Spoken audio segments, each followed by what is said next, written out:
Welcome back. I hope you enjoyed the short break. I'm pleased to open up the first panel of this conference. And yeah, the last year, many of us had to make a big step ahead in digitalization. And this is also the case in agriculture. And yeah, as I heard, in Japan, already 1/3 of the rice production is monitored by drones. But of course, open source agriculture is not only about digital farming, it has many aspects, and we will elaborate some of them today. And our focus for the next minutes will be the open source approach, needs, potentials, and perspectives for resilient agriculture. So I'm looking forward to a lively discussion with our panelists. And as always, you are invited to ask your questions via the Q&A feature that you find at the bottom. And if you would like to make a comment directly in the discussion, you can raise your hand and I will give you the permission to talk to the panel. And anyway, we will also have a Q&A session in the end of this panel.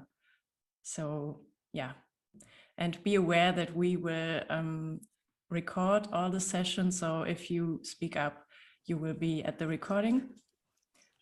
And yeah, so let's proceed with a short introduction. I'm glad that we have 5 very interesting panelists today. And from all corners of Europe, actually. And I would start to present you. We have for the Open Food Network, Lynne Davis. She's the chief executive of the Open Food Network, and this is an international open source platform which enables new ethical supply chains. She has a background in software development, regenerative agriculture, and food system policy. As well for the Open Food Network and also other projects, we have Rachel Arnould. She has over 10 years experience in building web platforms for social and ecological impact. And she's also the co-founder of Co-op Circuit, a French platform co-op. And this one is working yeah, with the Open Food Network structure, as I understood. And I'm also delighted to have Mr. Johannes Kotschi with us. He is a German researcher and advisor in agroecology, and also the team leader of the German initiative Open Source Seeds. This initiative developed a license agreement that guarantees free use and propagation of seeds. So yeah, a very important step ahead for open source breeding. And also, I'm glad to have Chris Giotitsas with us. He comes from Greece and is actually a researcher at the Tallinn University of Technology in Estonia. And he's a core member of the research collective P2P Lab that explores alternative trajectories of technological development through peer-to-peer practices and the commons, focusing, for example, on the energy system, blockchain technology, and also open source agriculture. And in 2019, he published a book entitled Open Source Agriculture, Grassroots Technology in the Digital Era. So welcome. And also I am very happy to have Foteini Zampati with us. She's a legal counsel professional and a data privacy expert.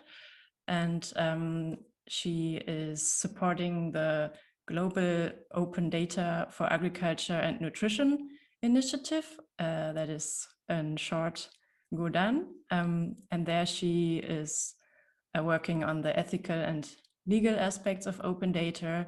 She is responsible for research and analysis of national and international legislation on open data and intellectual property. So thank you all for coming. And we will start by focusing on the 2 projects I mentioned in the beginning, and then proceed to a broader discussion on the opportunities and risks of open source approaches.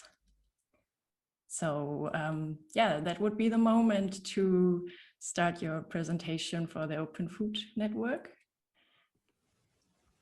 Thank you, Ribana, and hello, everyone.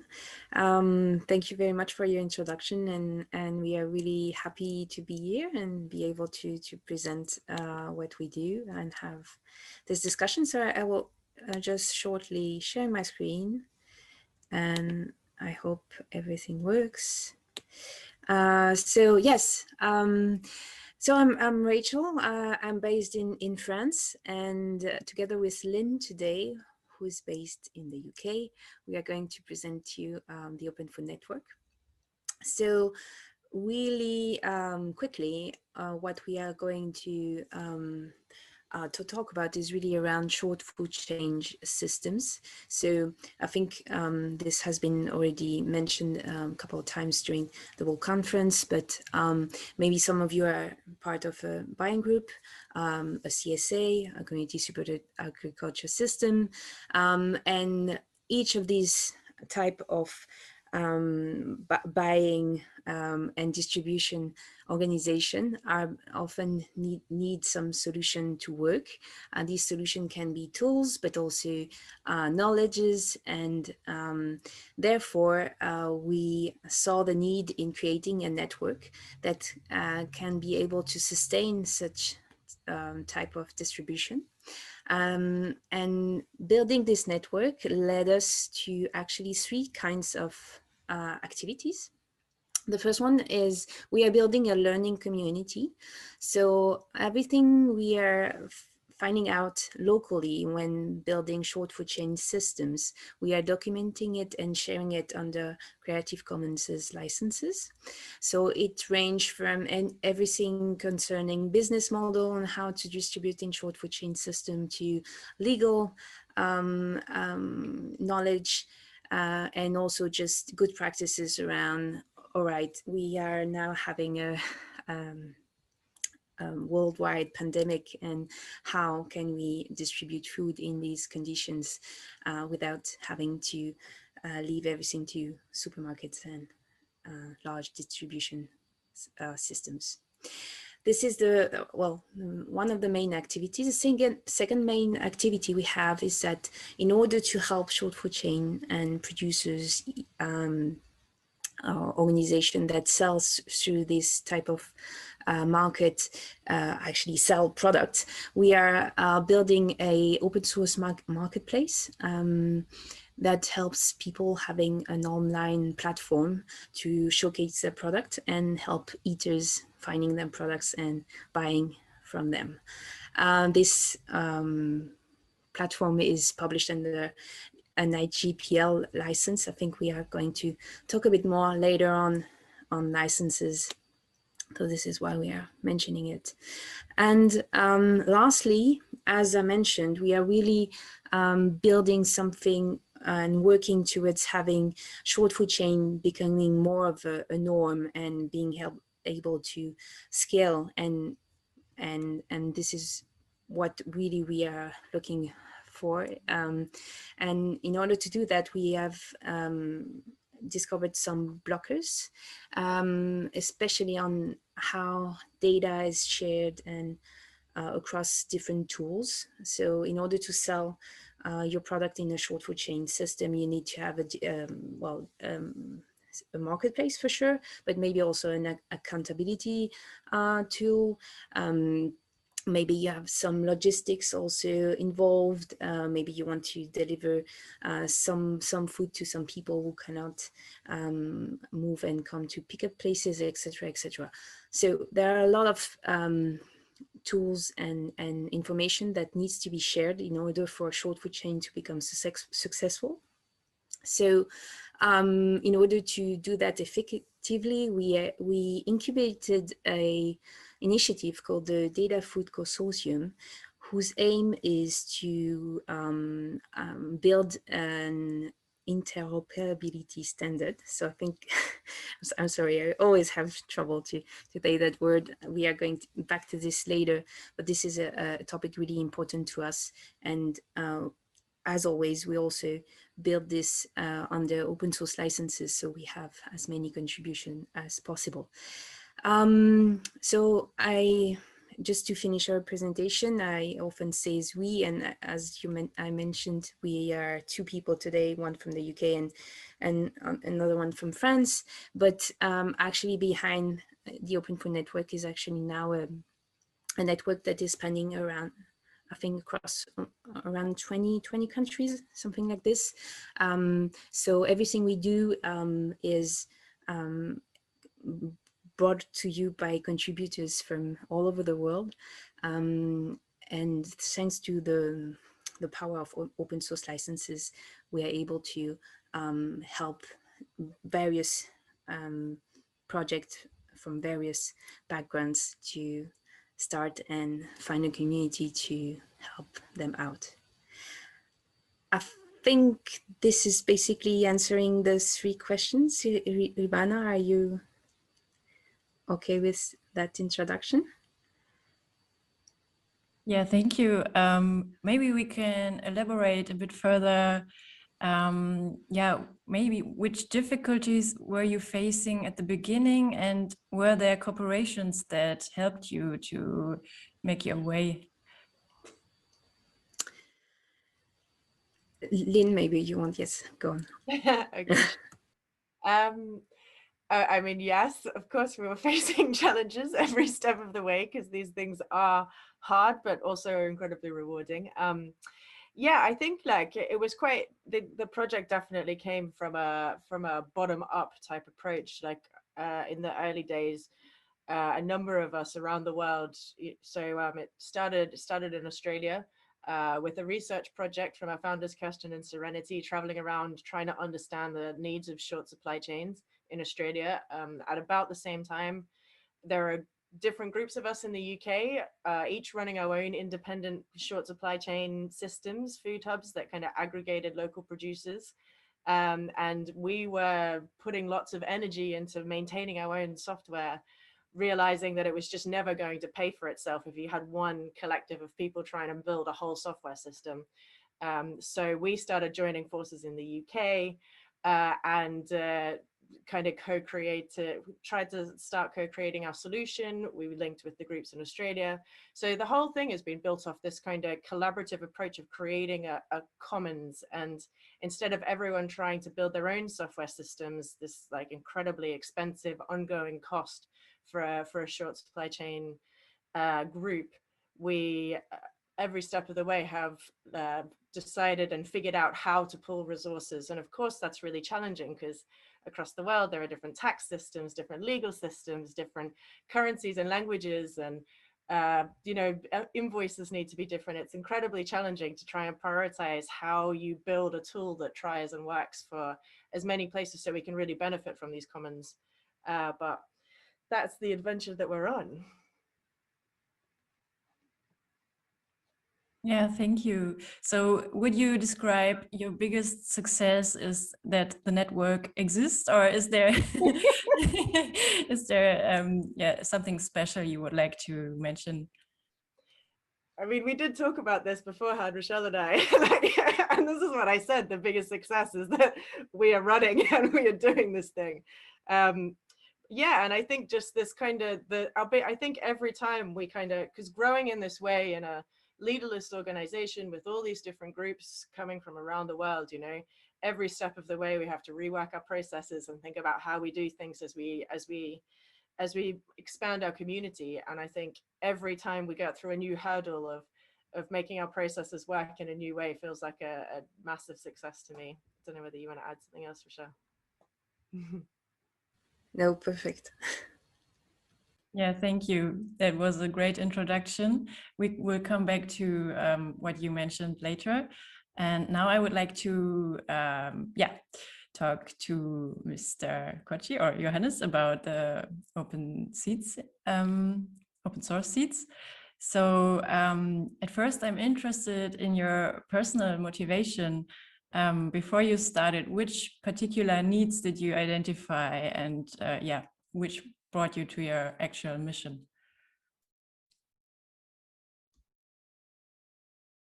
Oh, I'm sorry, you need to unmute yourself before. Okay. Yes, I spent my whole professional life in rural development, and this is more than 45 years. So I have been working with smallholder agriculture on subjects like soil fertility maintenance and provision of seeds, mainly in Africa and Asia. And I realized that seeds is existential for food security, and also that seeds have an enormous potential to to get a good yield, to improve your yield. And I have seen many times that the provision of commercial seeds does not work. Often commercial variety fail on marginal soils because they are designed for optimal conditions, optimal growing conditions. And they fail in times of weather extremes or marginal soils, or they are too costly to be bought every year. And last but not least, supply is often unreliable because supply chains do not function. And in summary, I conclude that there is no real alternative to the informal farmer-based seed sector, which until today provides often more than 90% of farmer seeds, at least in the rural areas and in the context of smallholder agriculture. And it was about 9 years ago. It was a New Year's Eve, and I was reading a book from Silke Helfrich on commons. I read about Elinor Ostrom, who, as a first woman and a first sociologist, was awarded the Nobel Prize for her research in commons. And this evening I thought, that's it. Seeds is a classical good for commoning. And then I started working on this, and we developed a license, and we founded the service provider Open Source Seeds for licensing seeds, and we started this initiative. And I realized open source is a powerful narrative and also a clever principle. It was developed by computer scientists in the 80s to prevent software from being privatized. Their concern was that patenting of software excludes developers from using this software, and therefore they developed open source licenses, or by then they called it general public licenses, ironically for products under copyright law.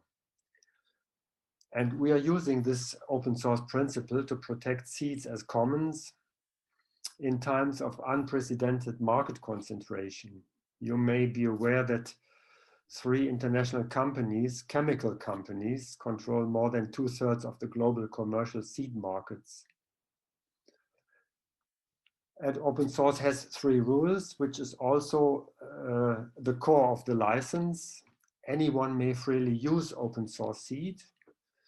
No one may privatize the seed or its further developments. And the third is future recipients of seed must pass on the same rights and obligations with the seed. And this third clause is called the copyleft clause, which guarantees that this open source principle gets viral for all seeds which are developed further from the originally licensed seeds. Yes, and we are now working since 4 years, I think. We are in our 4th year on spreading the idea. And yes, I'm happy to tell you more about it if there are questions. Thank you. Thank you. Yeah, how big did the network develop, or how many breeders, how many sellers, or what would you say about the size of your project? We have many avenues which we follow, and this is a certain difficulty. We are overloaded with work. It's such a vast field. We had hoped that we could get the organic plant breeders in Europe for this idea. There are a number of breeders who licensed some of their varieties open source, but not in the expected amount so far. So most organic breeders, they consider commons a good idea, and they reject intellectual property rights, mainly the vegetable breeders, but they do not see the necessity that commons have to be protected. So as to say, they would provide their seed, their newly developed varieties as open access and not as open source. So here we have to do more. We have to convince them more that this is necessary. Another avenue is to go international. We are, together with other initiatives, building up an international network, and this is the Global Coalition of Open Source Seed Initiatives. And this network is quite successful.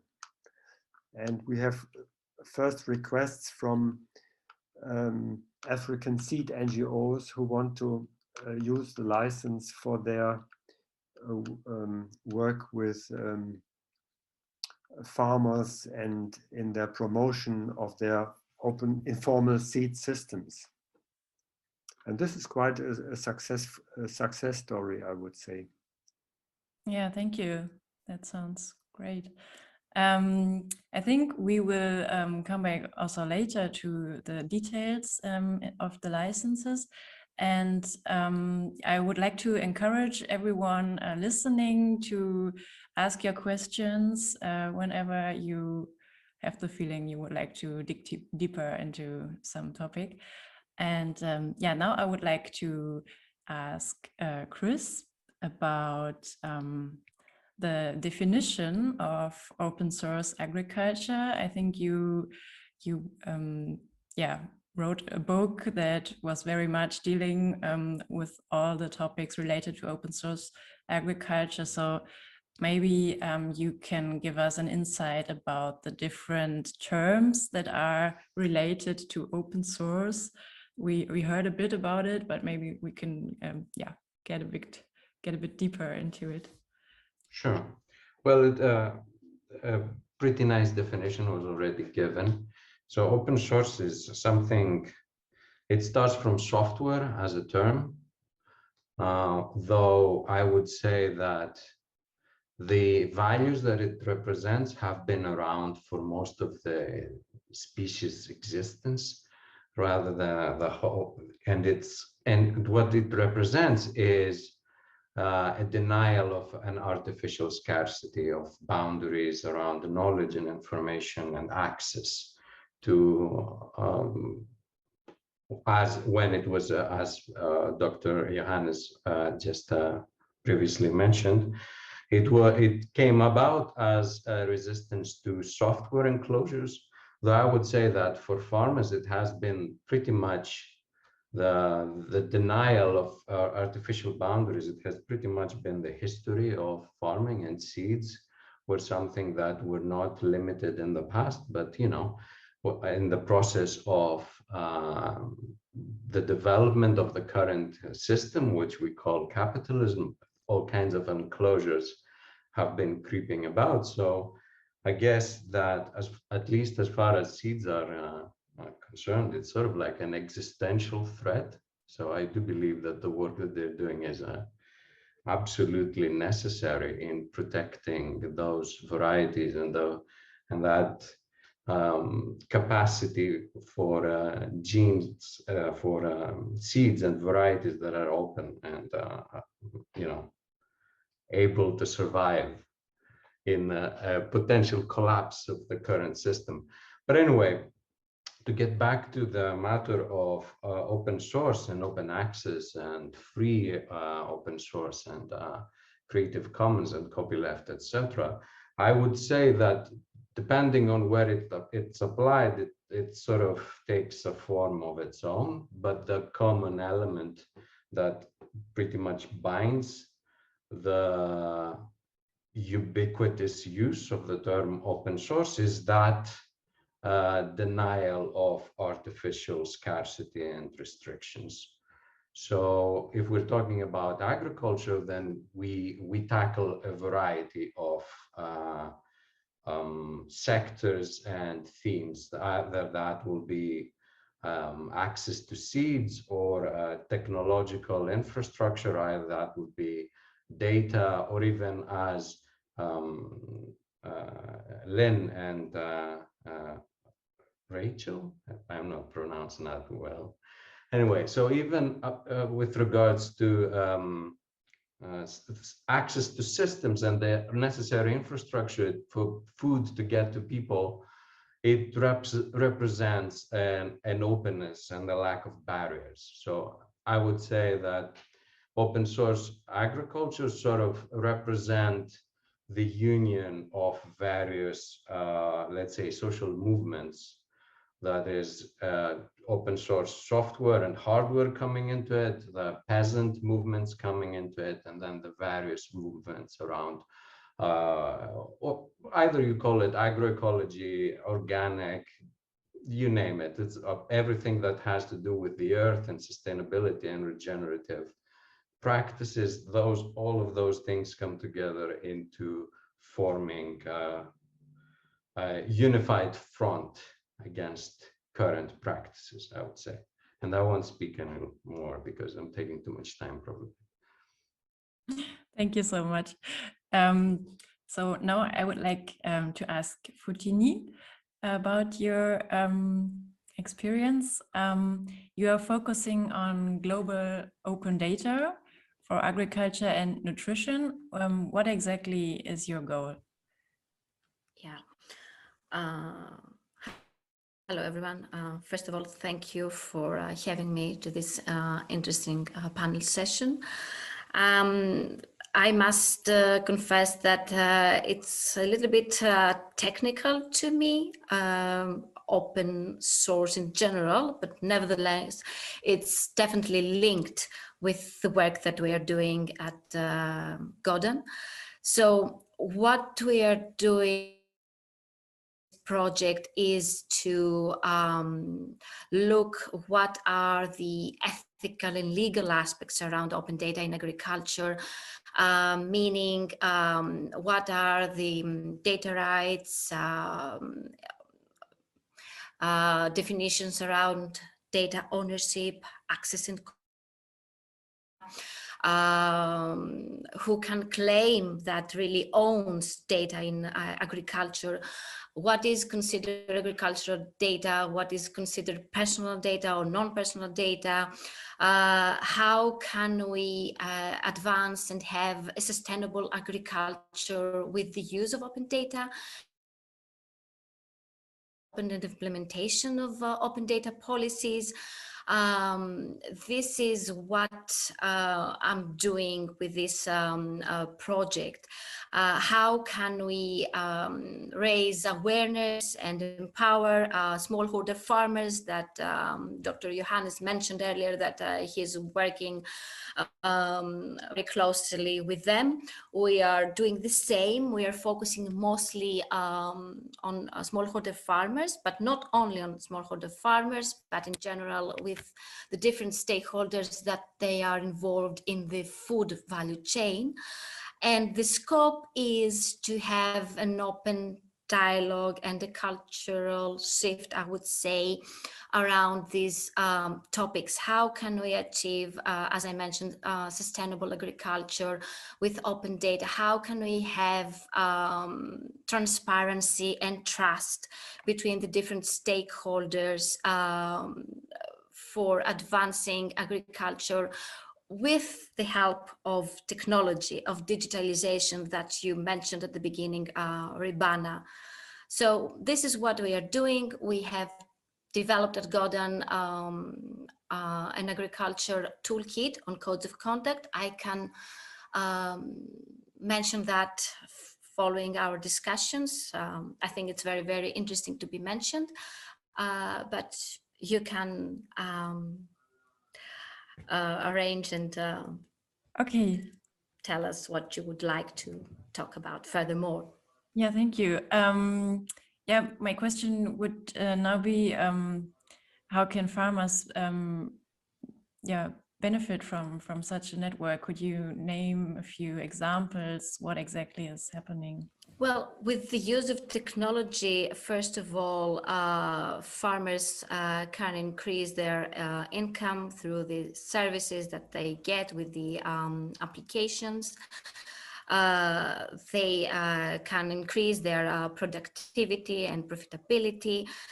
The benefits, I would say, are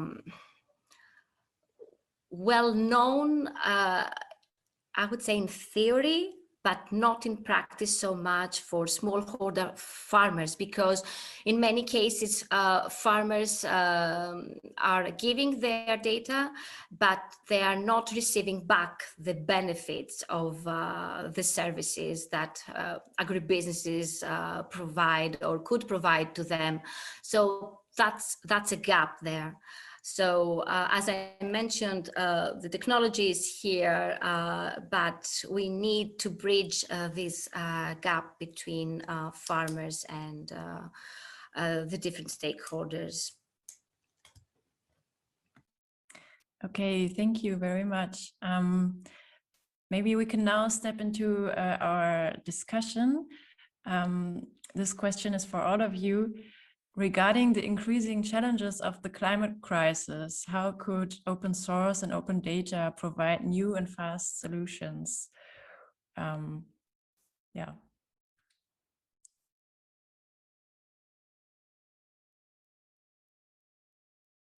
Okay, Johannes, please.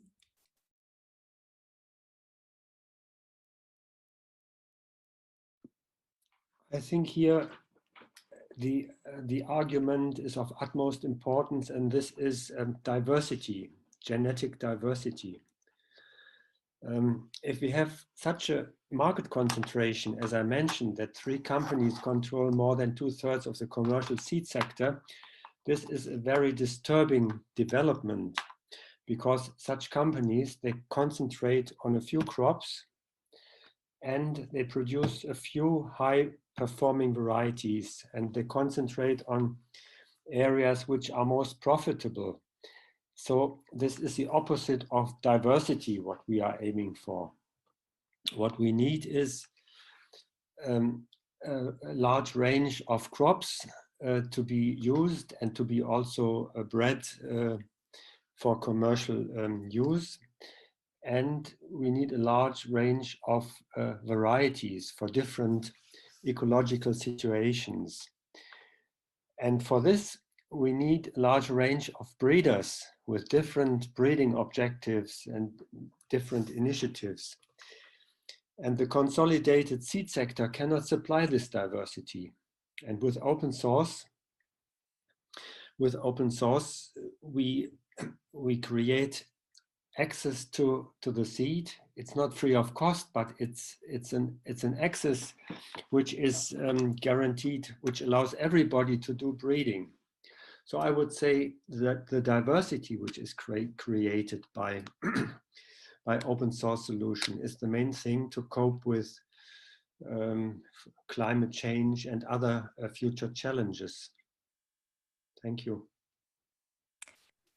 If I may come back to this, maybe we can even link directly the call for more breeders with maybe the structure that the Open Food Network already gives, because in the Open Food Network there are many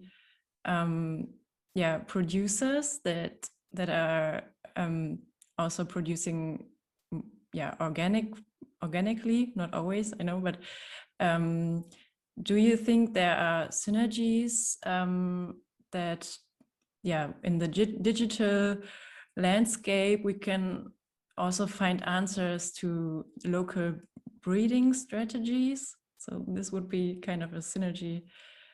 Do you have an idea about that? Yeah, I mean, absolutely. I think that the synergies are quite, yeah, they're deeper than you might expect. Like the diversity that we need to see is not only in our genetic diversity in the fields or our biodiversity in farming, but we also need to see diversity in the number of people involved, in the types of people involved, in the types of business models that are involved. We certainly don't want a world where one monolithic organization does all of the distribution, because we need a diversity of people working with a diversity of communities. This diversity needs to stretch not just from the fields, but into our economy as well, if we want to tackle these crises. So yeah, I think that they go hand in hand in enabling a kind of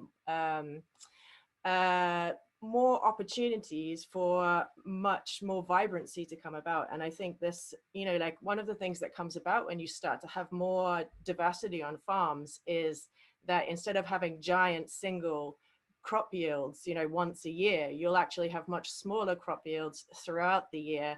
And so suddenly the entire like logistics infrastructure that we have doesn't apply anymore, and it becomes a lot more expensive unless we can figure out how to nurture that diversity and to encourage an interoperability between the different actors playing a role throughout our food system. So yeah, I think that it does kind of play a fundamental role. Don't know whether you want to add anything, Michelle.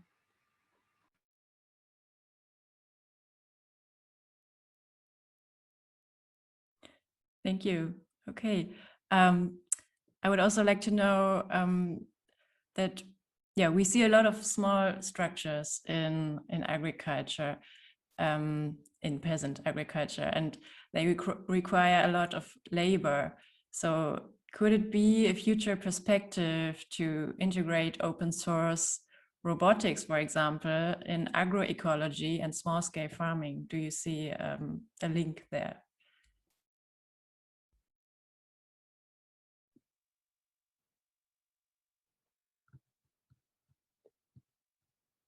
Whom are you asking?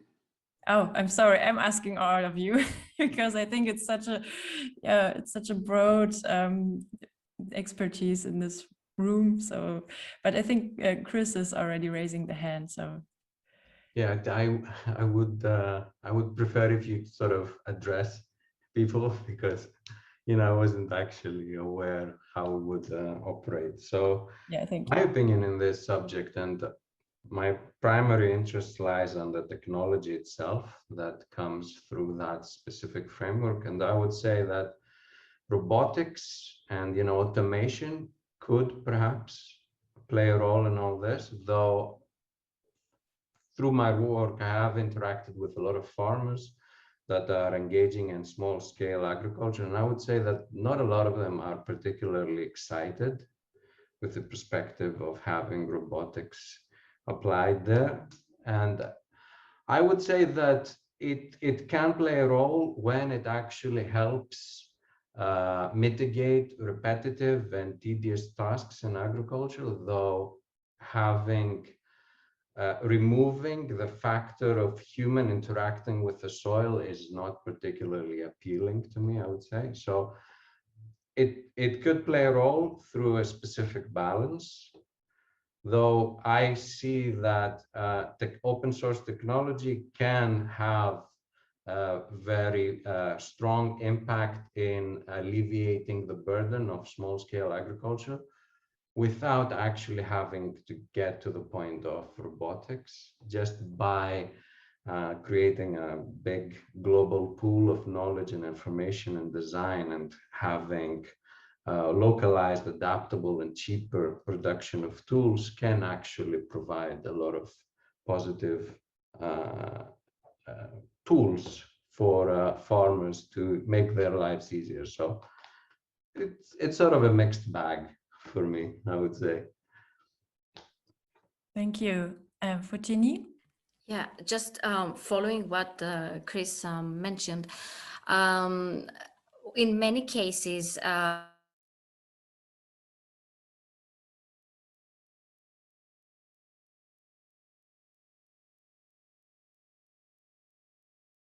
even though robotics could work, for example,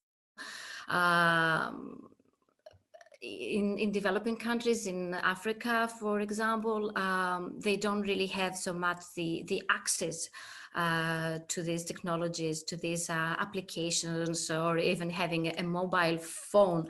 So it would be a little bit, I would say right now, an optimistic scenario using robotics. I would say mostly that it would be nice to try and tackle these challenges moreover with raising awareness from farmers, or knowing more about the use of technologies and these benefits, and of course having access to these technologies. That's the main issue.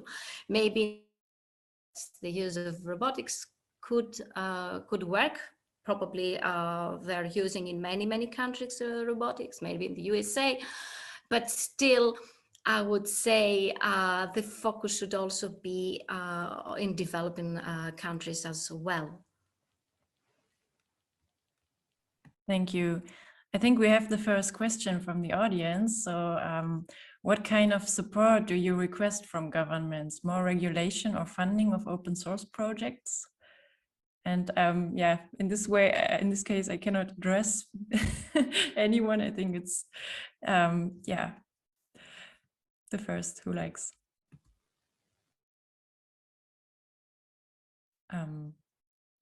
Lynne Davis, if you like. Sorry.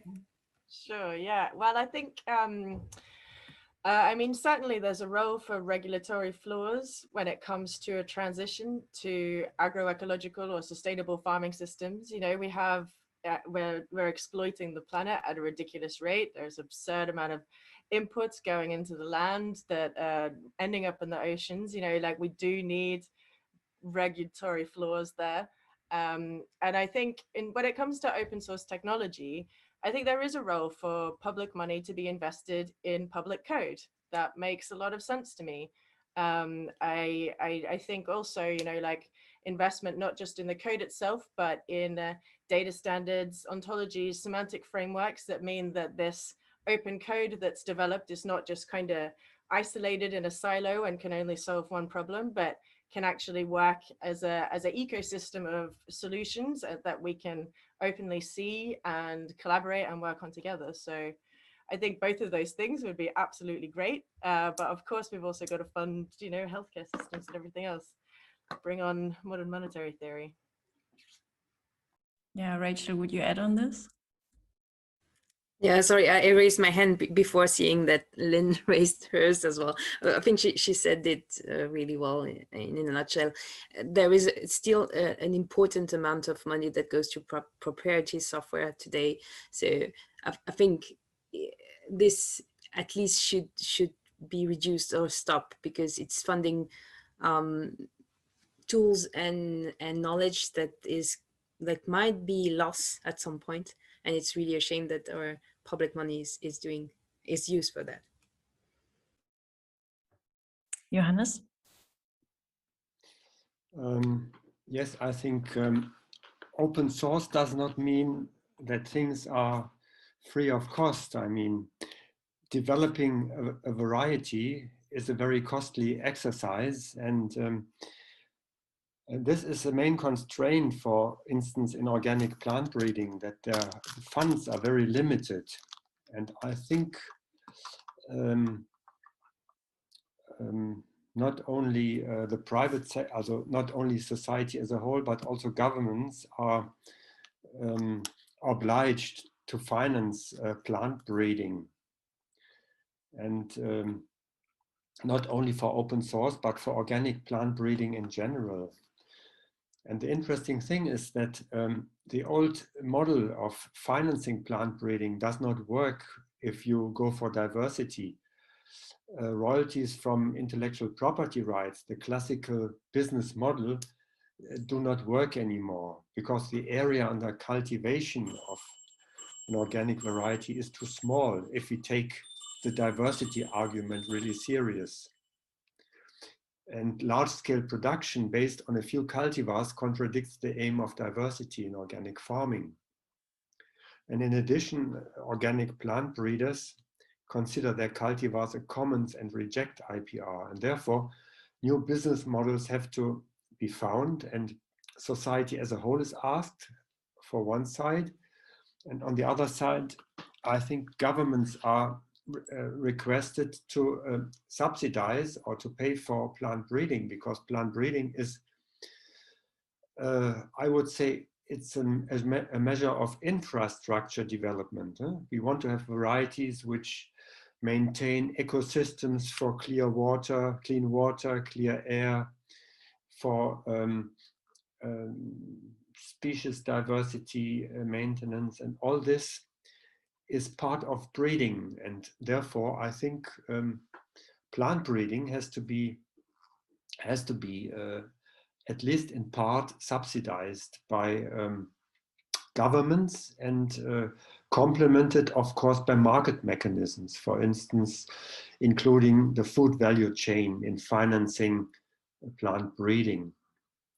Just to give you figures, the organic plant breeding sector in Germany, the Netherlands, Switzerland, and Austria have a budget of 5 million euro per year, which is very little if you compare the estimate for Germany alone, which is 100 million euro per year.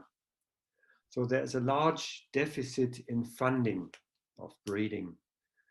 And open source could become, I think, an attractive narrative for consumers and also for governments to subsidize this. Thank you. Thank you. Okay, Chris, please. I was pretty much covered.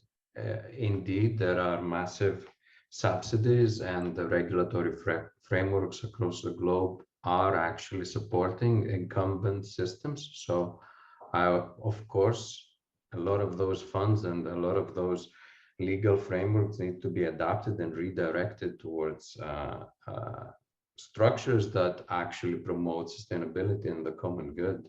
So I would say that a sort of partner state approach is definitely necessary in order for initiatives that actually promote the commons to be supported. Because if we need to shift from a system that actually exists on profit maximizing into a system that promotes sustainability, then it cannot just happen through small initiatives across the globe. That's the start, but there definitely needs to be state support, wide state support. And I think that we're at a point in time that this is not just a utopian dream, it's an absolute necessity.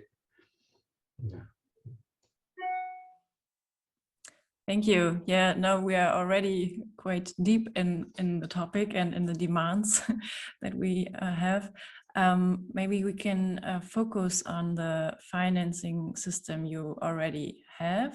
How sustainable is it? So if you would like to start for the Open Food Network.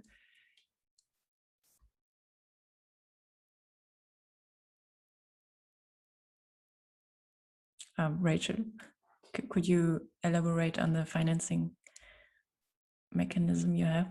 Yeah, sorry, I was lost in not being able to unmute.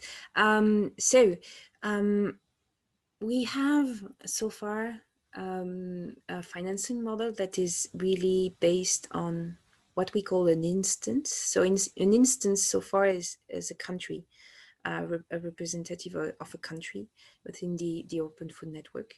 And each local instances, local countrywide organization has its own financial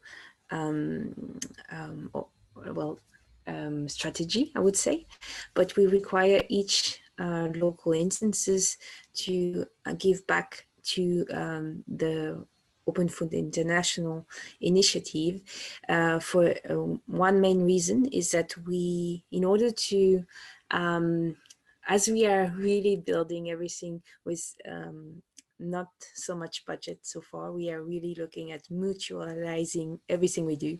So for example, all the money that goes into building our software goes to an international team of people working on the software. So therefore we require every country that comes in and uses the collaborative tools that we are building to give back a portion of the money they are raising to help fund all the tools that we are publishing on an open source license. So it's really a fractal model where the really smallest local initiative can give back to the common model that can be then made available for absolutely everyone that wants to use it and join the initiatives.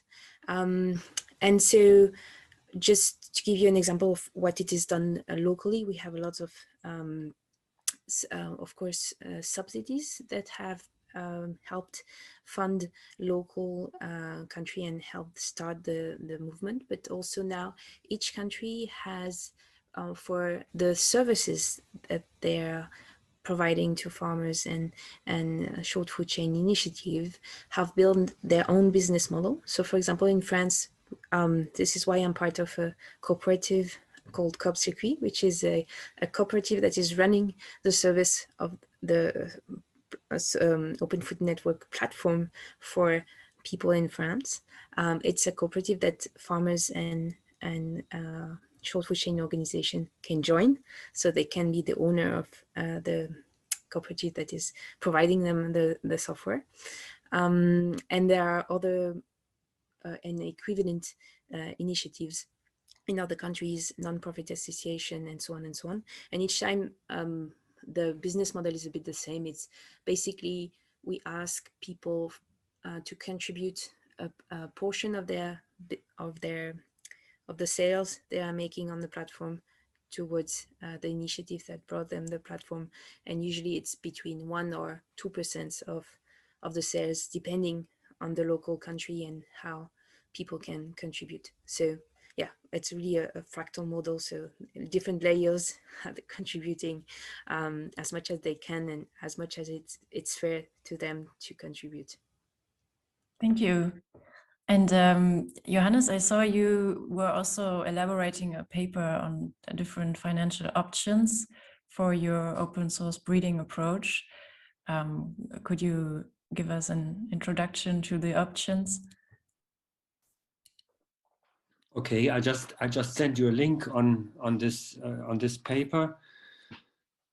Some time ago, we did a workshop interdisciplinary with commons activists and plant breeders searching for new business models for plant breeding, and we found quite some interesting results. And these results are compiled in this paper, which can be downloaded from our website.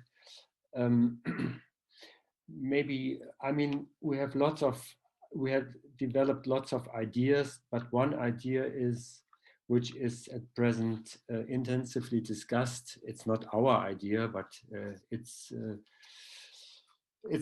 an idea in the organic plant breeding sector. This is to include the food value chain in financing organic plant breeding.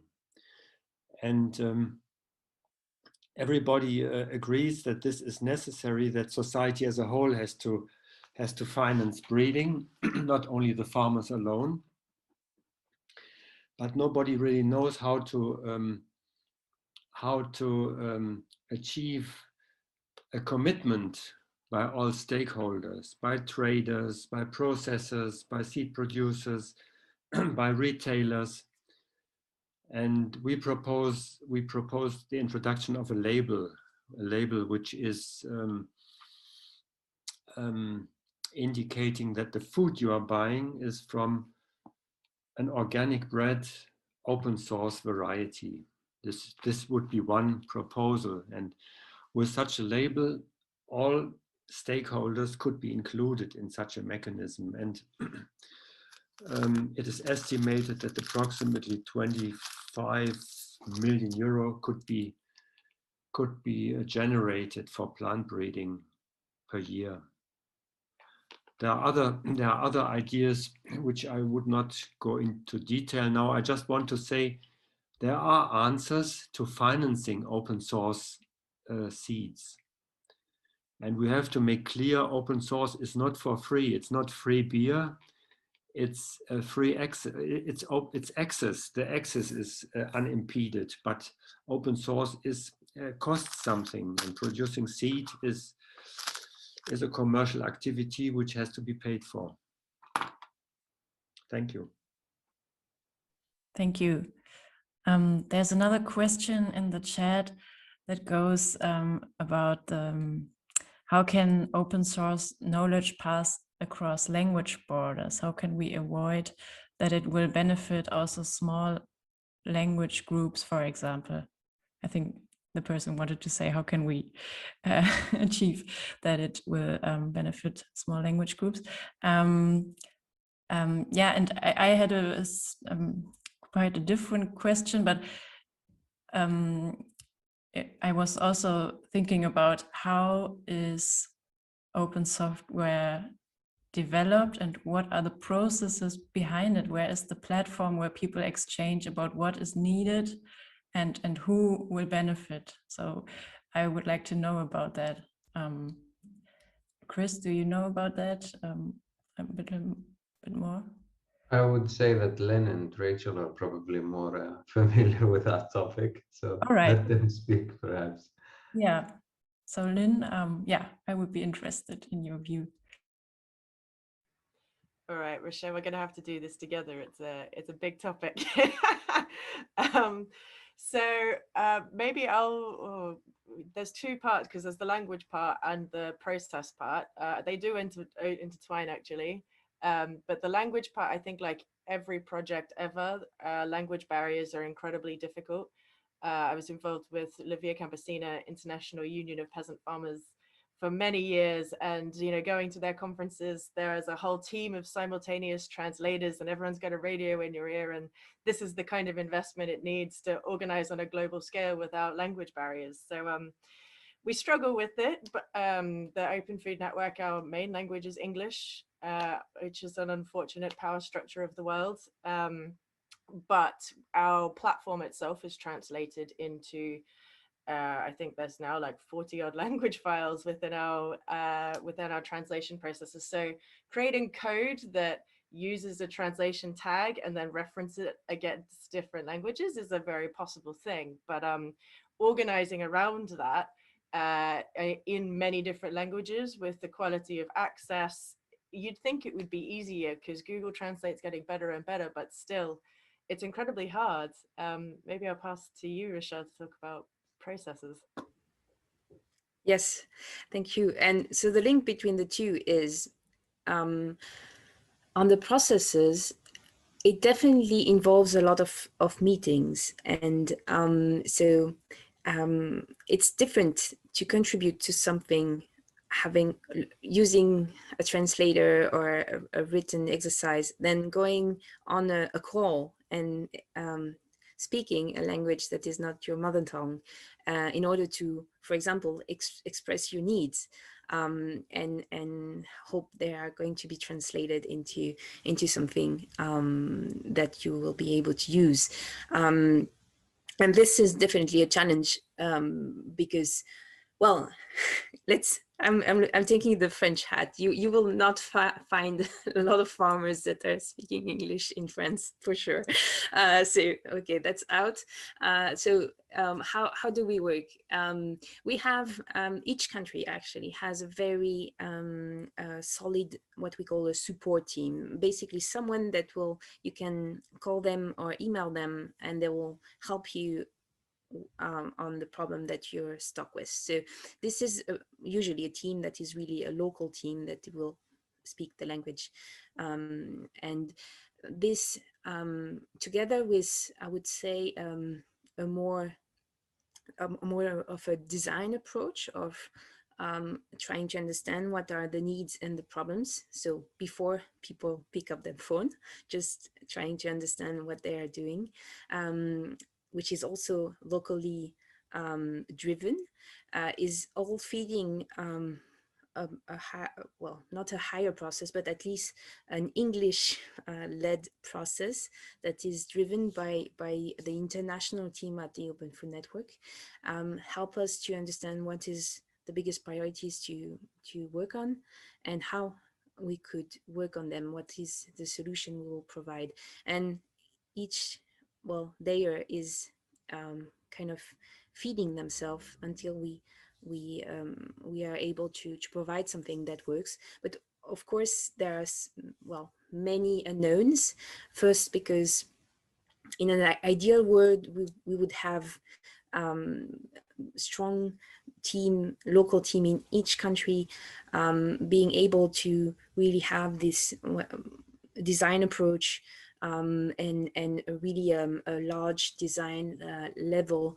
And this is today not the case. So we have especially teams that are very strong in UK, Australia, and France. But for example, if you look at Russia or Colombia, these are countries that joined the initiative really just a couple of months ago, and they maybe are not structured well enough to have these local teams. So there is a power imbalance also that exists because we have countries with more knowledge, because they have been running for more time, that are feeding processes that are used internationally, but maybe in other contexts, these decisions are maybe not the not that they are not the best one, but at least maybe they're not fitting exactly the local initiative. So these are for sure many of the barriers that we faced. Yet again, like I said, we are working with a very tight budget. So being able to do this internationally makes a lot more sense for us, because we are trying to be efficient in how we move forward, and maybe in the future we can dream about having entirely distributed teams working in all countries, and providing local solution at a very efficient, cost-wise approach. But so far we are not there. It's a complex topic, so I hope I made it right. Thank you very much. Foteini, would you like to add something? Just to add, the issue here in many cases is the data illiteracy of farmers, and the issue of language is a huge barrier. In many cases, this barrier it is faced mostly with the use of radio, and also with the use of mobile phones, with via SMS, that the content is being translated to the local language in order to facilitate farmers to understand the information. So basically, this is usually how it has been done. And also, there are some, let's say, from my experience in Africa, there are farm hubs that Gordon has developed, and data cubes, where there are people that they do translate into the local language all the basic information for farmers. So this is how it's been done. Translating into local languages is difficult, yet these are mostly these two basic ways where farmers have their information and their data. Thank you. Yeah, I also saw you have a lot of nice videos on your page on Godan about the projects that are actually using all this data and that also show how translation is done in yeah, different languages. Yeah, Chris, you wanted to add something? I would just add that since my thing is more on the hardware side, and I would just mention, and Severin touched upon that issue early in the previous session, that when it comes to hardware, it's not only just the language per se, but the various specifications and metric systems that come into play. So it makes the process even trickier, I must say. But at the end of the day, if something is open source, then at least there is the capacity for people to be involved and actually contribute. And there are also spaces and initiatives and groups of people that are willing to contribute. For example, my research group here in Greece, we have established a sort of like a maker space, like a Fab Lab type of space, where we're trying to gather people around that can actually provide that type of assistance to farmers. Either that will be with designing or manufacturing or even translating something. So it's a very loaded topic, and it's very difficult to tackle, but at least it's possible. So that's my comment here. Thank you very much. Yeah, I think we have another question from the audience that is linked with a question that I also had. So I will combine these two. And it's about the ethics behind open source in the widest sense. The person in the chat is asking Dr. Kotschi, one argument for patents on newly developed crop varieties is that the costs for their development need to be covered. How do you propose we can include the advantages of modern breeding technology into open source approaches? Yeah, I would now focus on these technologies and also on how would you say what is possible in open source and what is not possible, or is it even impossible to control what is happening in open source? And because there's a lot of technology that can be used in various ways, and it must not be benefiting, but it can be.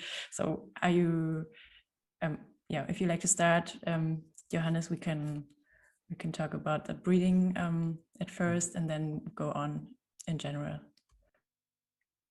Okay,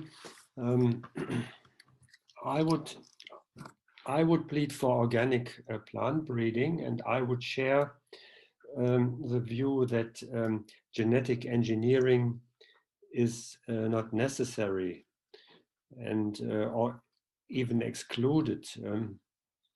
And I think there's definitely a need for organic breeding. And organic breeding uses the classical methods of breeding, crossing and selection. And there's the general principle that the genome is respected in a way that in physical insertion or deletions or rearrangements of the genome are prohibited, are not allowed, and that the plant cell is respected as an indivisible functional entity. And this excludes methods of organic, of genetic engineering.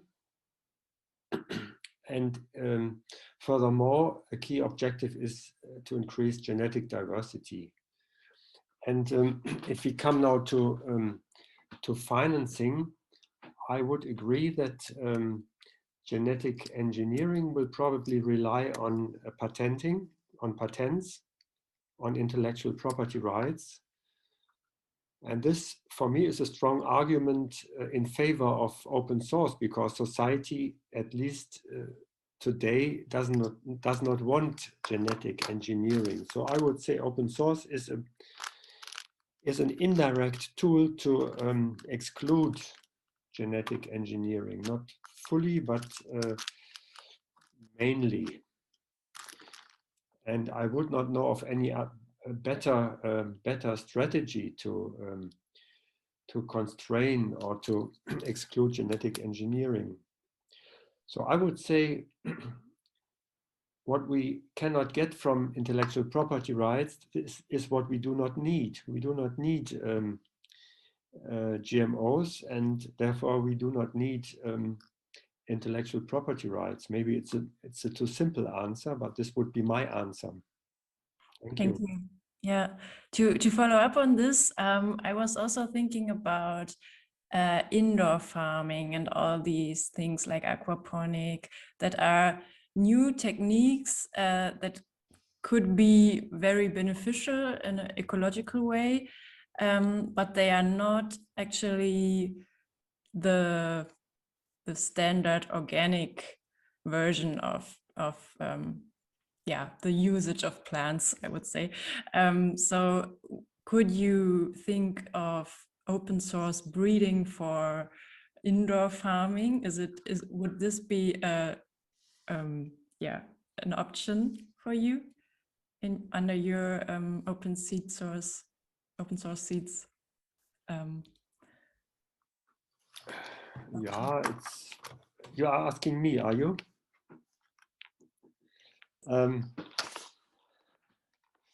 Yeah, for me it's a bit strange, indoor farming, although I know that indoor farming is already practiced to produce organic food. There is no restriction to it until now, as far as I know.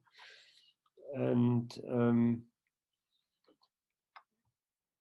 as far as open source is concerned, I would not see any basic difference as compared to other ways of farming, whether it's really a way of organic agriculture. I would not know, to be honest. I have to think about it. I have no clear position on this. Thank you. Thank you.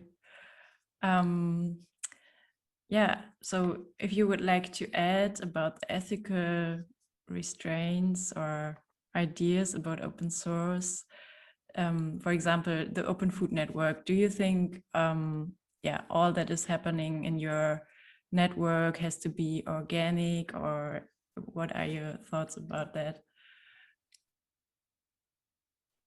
Rachel or Lynne?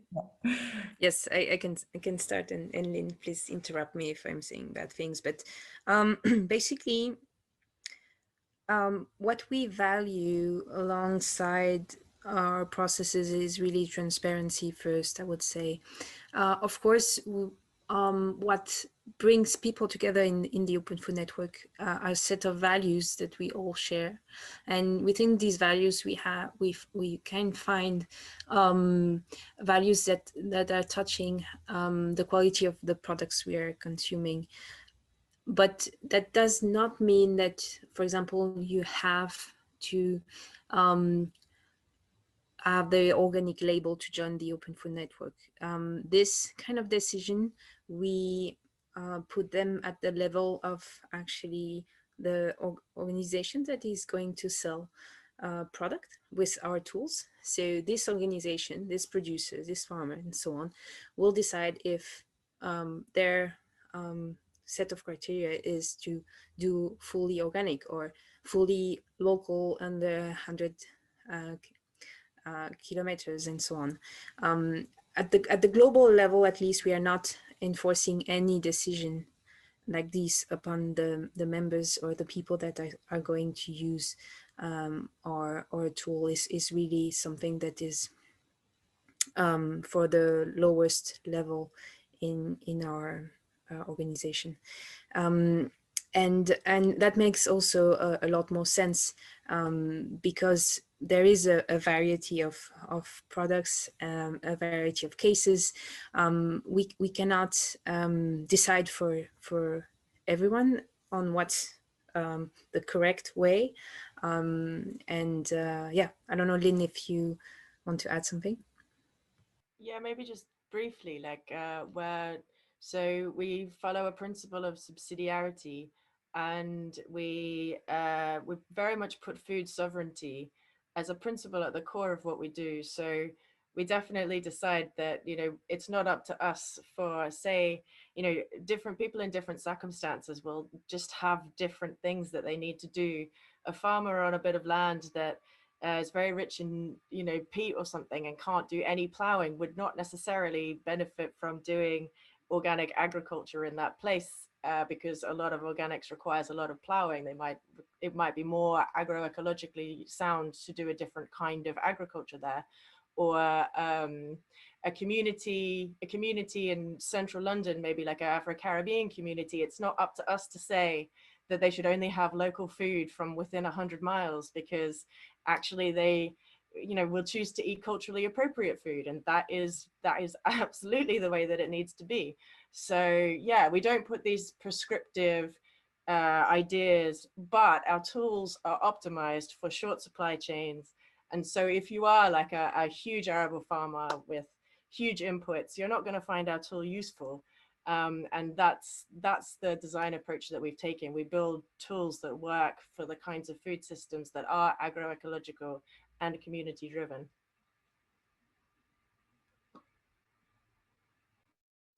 Thank you. Yeah, I think we can now step to the topic of data security somehow, because when we talk about open source, we connect to positive examples, as knowledge seems to be a public resource, but data is also valuable to private companies. And what do you think, what limitations or risks do we face within open source projects? Who should be in control, for example, of the geodata? I think Foteini, this is probably your field of work. Yeah, sure.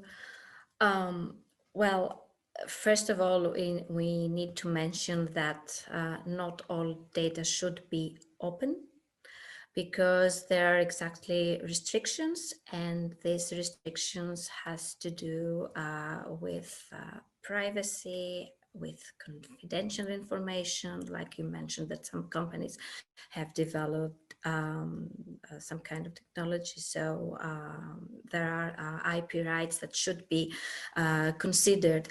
The thing is, in general, with agricultural data, is that worldwide and currently there is no legislation and regulation about agricultural property. So there is a difficulty. What could be done in these cases, and right now everything is being, how can I say it, handled with contracts and data sharing agreements.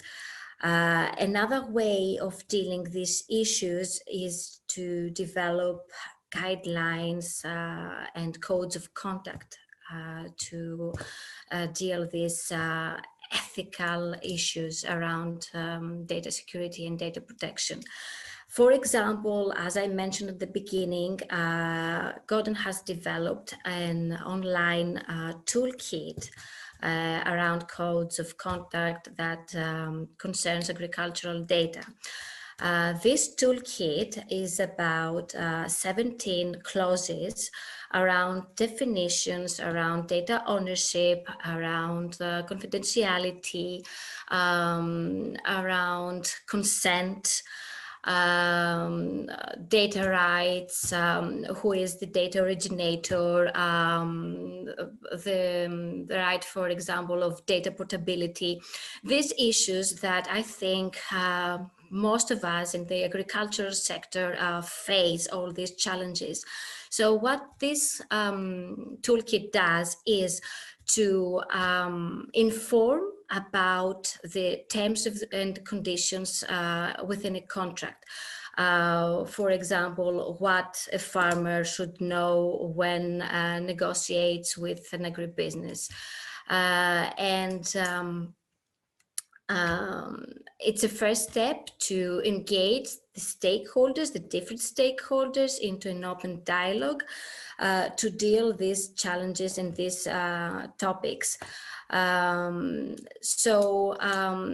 need to mention that these codes of conduct are not legally binding. They are based on the goodwill of the parties involved. Nevertheless, it's a first step, as I mentioned, to engage all stakeholders in the data value chain. So it addresses the issues around the IP rights as well. It addresses the issues of privacy. And you can also see and arrange the issues around confidentiality. It's a good first guide. This is what we have done in collaboration with CTA and GFAR. These clauses are not exhaustive, and these clauses, I need to say that they are, it depends on the needs and interests of each stakeholder. I mean, other needs a researcher might have, other needs a farmer might have,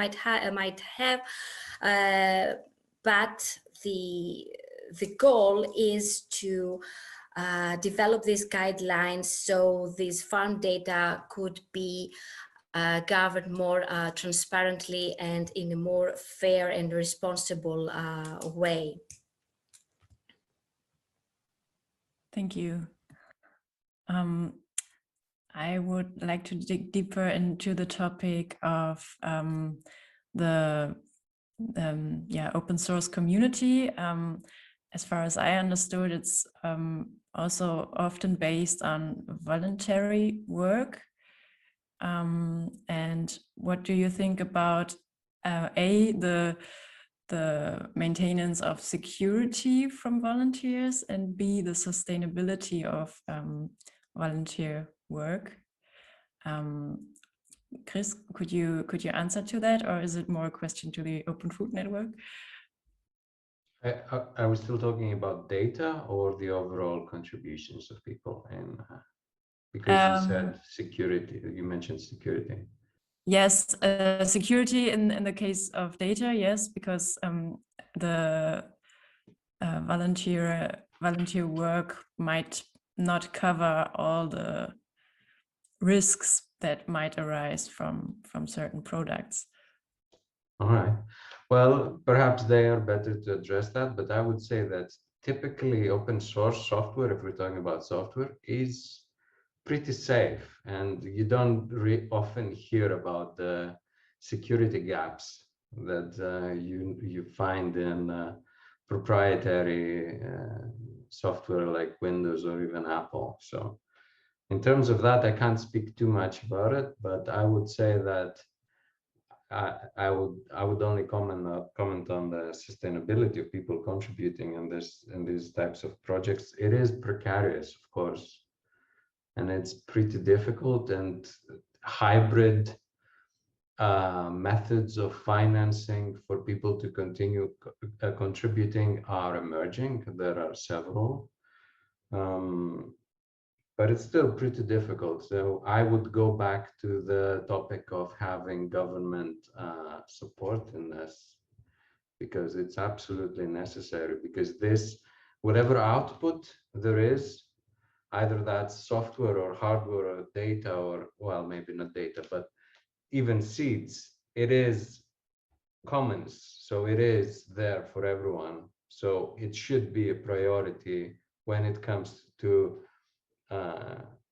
funds for support and subsidizing. But I will let Lynne and I keep saying Rachel, but it's not that, right? It's you can say Rachel. I'm used to it. It's just a French way is a different pronunciation, but it's super fine. Right. Thank you, and thank you to making the link with the funding, because I think it's quite interesting. I will link a report in the chat that is taking the example of the Heartbleed security problem that happened a couple of years ago. Basically, the protocol that enables us to do payments online is behind the is an open source brick that was developed by the MIT, and this brick had a flaw, and it just showed to everyone that why this break has this particular problem. It's just that there are only two guys behind it that is maintaining the whole protocol that we're using to make payments online. I mean, and it's crazy. And why are there only two guys? It's just because we don't have the funding for open source tools. And this report is saying this in a much deeper and understandable way that I'm just doing it right now. So have a read. It's a really interesting one. And yes, because we are opening everything, everyone can see our code. By default, we are looking at having something a bit, we are driving towards having something a bit more carefully reviewed than I would say proprietary software. I'm saying this because for 10 years I've worked for proprietary software, so I know that the code that was produced was maybe less reviewed. So for example, at the Open Food Network, when a volunteer is proposing a change, two maintainers, two code developers from the Open Food Network will read the contribution and ask the volunteer to change it. It's actually a very interesting process also when you are learning to code and you want to have feedback on how to write the best code possible. And so yes, there was a second question around the number of volunteers, and so a lot of open source code is based on volunteers. This is true, but I think it's, however, more true on software that is really useful for developers mainly. So when developers have a problem, they will really quickly find solution and collaborate on this solution. Here we are trying to build open source tools for farmers. So unless the farmer is himself a developer, we don't have the direct link of having suddenly hundreds of people rushing to find solution and sharing their code. So we definitely have a strong and vibrant community at the Open Food Network. Around 150 developers have contributed on various levels. Either they were paid by the network or they were just doing voluntary contribution. Yet the portion of voluntary contribution is still a small one compared to the ones that we raised funding for. And again, it's just about the nature of the work. And unless there is, again, people that are really concerned by it, you won't find contributors that easily. So I don't know if Lynne, you want to add something, but that was my first take on your questions. Thank you very much. I think I will ask one last question before we wrap up. So yeah, many people these days are using apps and smartphones and on a daily basis everywhere. How can we use this behavior for food system change? What do you think from the open source technology perspective? So I don't know if this is the topic of you, Chris, or also of the Open Food Network and your experience, or Foteini. I'm really not sure who knows about it. It's a data collection. Really quickly, it's quite useful that around the world people now use mobile phones. It's definitely, you know, opened up a lot of possibilities around what we do, and farmers being more familiar with mobile phones, it's a useful thing, but I'm sure other people have more specific things to contribute to this. For example, in terms of weather conditions or how droughts are going around the world. Foteini, do you think data can be collected by smartphones? Well, it's not my expertise 100%, but from my experience, I do know that weather data or soil data are how can I say, not collected, transmitted or sent via smartphones. This is what I know, but other than that, I'm not aware of anything else. Okay, thank you. If I may, I'm Yeah. not really that well versed in that either, but I will say that one small project that we did here was a small weather station that was produced with open source hardware, and it did operate using a mobile phone. So it depends on the application, probably. So if we had a more specific question, perhaps. Thank you. Yeah, to wrap up, I would just ask of everyone a little flashlight. In your imagination, how will your project scale up in the 10 years from now, and what has to happen to make it perfect? So we can start with Johannes. Okay. I have no idea, but I think the open source idea is very much alive, and there's an enormous dynamic in the open source discussion, and there are so many groups working from a different angle, from a different perspective on this, that it's almost impossible to link with all these groups. And I'm quite confident that this is not only a very short-term phenomenon. I think it's ongoing, and in particular, I'm thinking about our network, the Global Coalition of Open Source Seed Initiatives.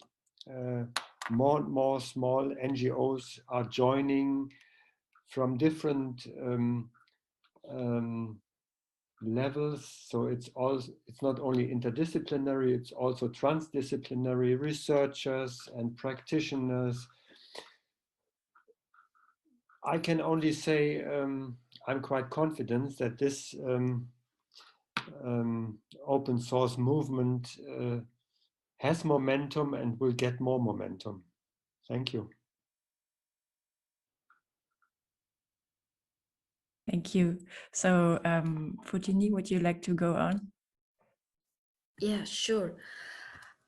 Well, it's a little bit difficult to imagine what I would like to happen within, 10 years. I'm an optimistic person anyway. So the thing is that I would like to see more, to focus on the data ethics and legislation and regulation. You can't really avoid these issues. Technology is good, but you have to take into consideration this aspect as well. When I started this project, people were reluctant because they were not really aware of the topic and the challenges. But now I've seen that more and more discussions are around data ownership, access control, and data sharing, around open data in general. I'm referring, not around specifically only open source. So I would like to keep on these discussions, as Johannes mentioned. It's not something new, open data or open source or open access. It's something that it gets involving the open movement. Gordon, for example, advocates for open data in agriculture, and we have up until now 1,000 partners that really believe this purpose. There are governments, there are NGOs, there are researchers, academia, the private sector. So the benefits are well known. The risks are also well known. We need only to focus more on the best practices and highlight the best practices. And as I mentioned, I'm optimistic that people will understand more the value of open data, specifically in agriculture. Thank you. Thank you. Chris, what would you say? How could the open source movement connect and grow in the next 10 years and have a political impact? I don't like the term scale up. I like saying scale wide in terms of creating more networking connections around different initiatives. And I would like to see, if we're talking about agriculture, I would like to see the discussion moving beyond agriculture, because it does require structural changes, and it does require connection with other initiatives, using, as far as I'm concerned, the commons as an umbrella, as a boundary object to bring all kinds of different initiatives together to actually provide viable, sustainable alternative to current systems that are, well, destroying the planet and us as a species. So that's about it. Thank you. So the Open Food Network, you too, what is your vision? Yeah, it's a really tough question. When we prepared it with Lynne, we were like, okay, 10 years from now, wow, we're not even sure. We hope we'll, and in some part of us hopes that we are still going on, but I mean, not maybe the Open Food Network per se, but maybe more, like Johannes said, the open source movement towards a solution in this particular sector. I think this is important, that it can go on. So at least I think one hope for this is that it's with what we thought about the Open Food Network today, or maybe something clearly different, but at least it goes forward. And I think that if I take the Open Food Network hat, like I said, we have really a fractal model that is really based for now on how countries are trying to help the movement, because it was based on language barriers as well. And I hope that 10 years from now, we are able to have an even more distributed network, where maybe the smallest level is not really the language and country barrier, but maybe even closer to the farmers and the eaters. Lynne, do you want to add something? Yeah, I mean, 10 years from now, according to a lot of climate models, we're going to have hit 1.5 degrees temperature increase. Like 10 years from now, it is a very long, it's very soon, and simultaneously, by that time, we have to have implemented more things than we have even imagined yet in terms of transforming and adding vibrancy and life back into our earth, you know?